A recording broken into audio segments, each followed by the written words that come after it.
Good morning, everyone. Thank you, everyone who came to the Mindful Eating Workshop, and everyone who's come today on Sunday morning to practice together, support each other in practicing. The most important task of our human life is our spiritual practice. And it's not so easy to do alone, so it's wonderful to come together and support each other in remembering to do it, and remembering how to do it, and remembering how important it is.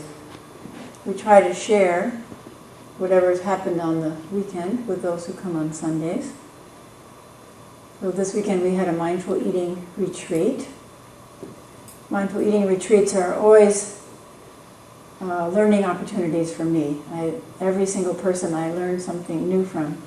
And they're always a poignant mixture of laughter, genuine laughter, recognition that we're all in the same predicament as human beings, and also many tears.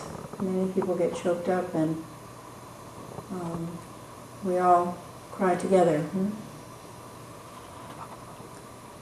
The Mindful Eating Workshop is the difference between reading about something and doing it, experiencing it, worlds of difference.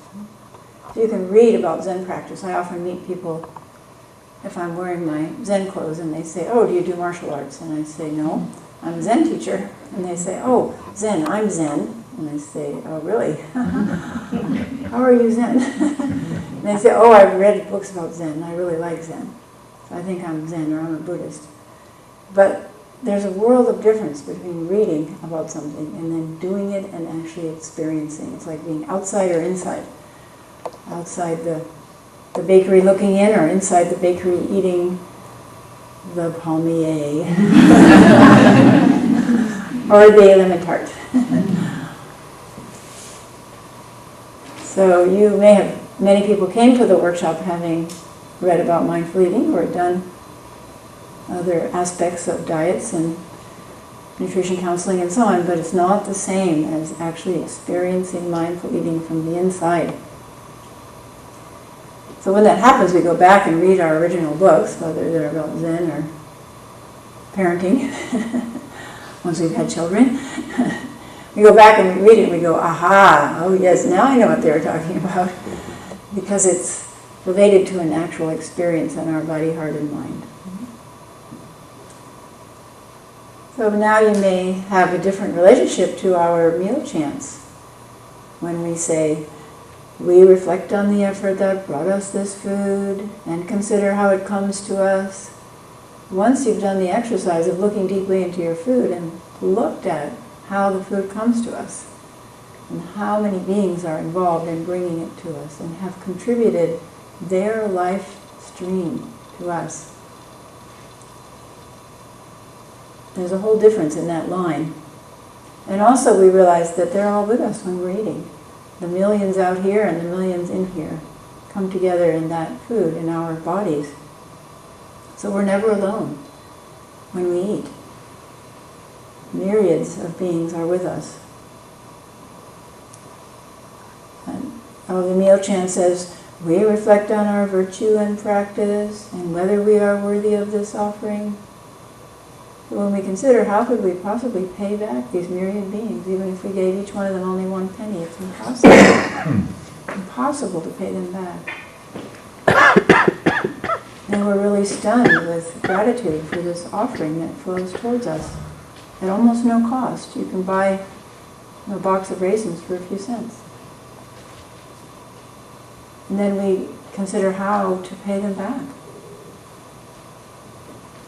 And we come to the conclusion that the only thing we can do is be aware of them, not be unconscious of them all the time. And those myriad beings who contribute, make our life possible, not just contribute, but are our life. To be aware of them at least sometimes, maybe when we're eating sometimes, and to thank them. And how to thank them best, pay them back, to be completely present at least part of the time.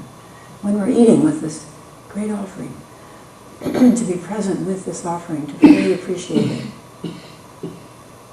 Or another line from our meal chant, we regard this food as good medicine to sustain our life. And so once you've done the food and mood exercise, you look at that line completely differently. You realize, food is truly medicine. And it can alter my body profoundly, and my mood, my emotional state, my heart state, or my clarity of thinking. And then we can use food with care in that way. And we also realize that some things aren't food, that we thought were food. So I showed this picture in the mindful eating workshop, for those who weren't in the workshop. Anybody know what this is? No, you can't answer if you were in the workshop. Anybody know what this is? Squash. Squash. What color is squash? No. Yellow. No, I'll pass it around. It's pink. Pink. It's pink. I'll pass it around. It looks like candy. It's actually chicken McNuggets. Here's some other examples of it here. It's called mechanically separated meat paste. And it's what they use when they, here Jody, here's another one.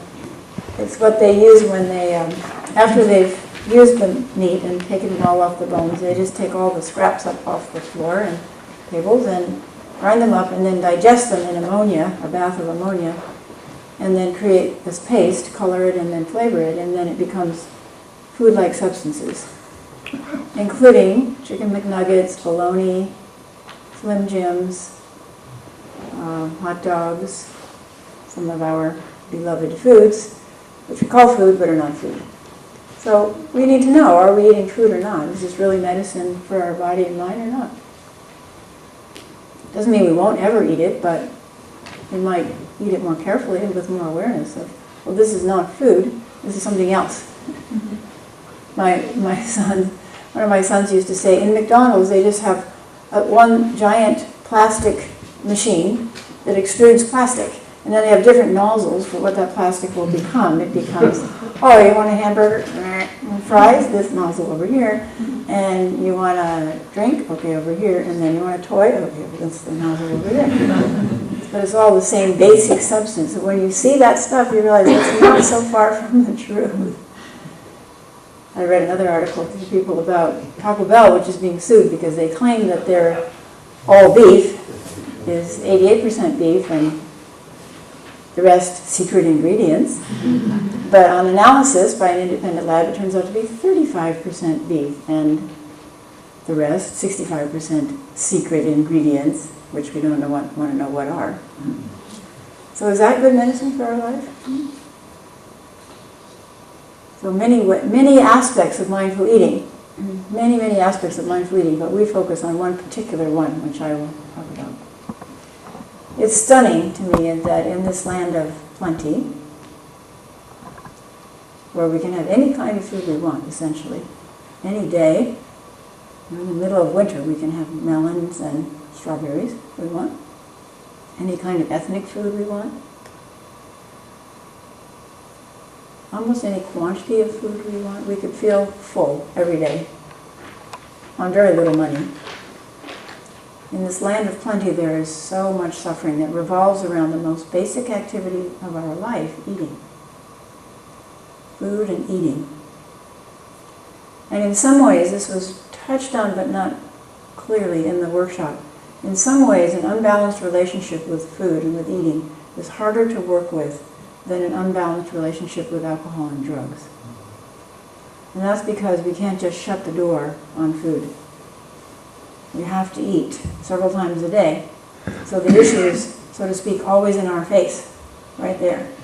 We can't ignore it.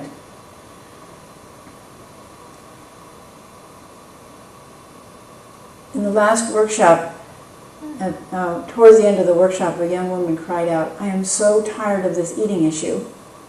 It's taken over my entire life. Why can I not get rid of this issue?" And it stunned everybody, the force and the anguish in her voice. And then another woman said very quietly, "Don't you realize that everyone has issues in their life? Ours just happens to be eating. Everyone has issues in their life."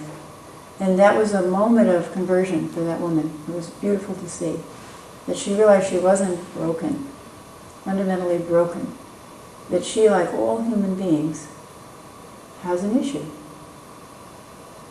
Everyone has issues. A common sense, a way of reframing the first noble truth of the Buddha. The first thing the Buddha taught after his awakening is everyone has issues.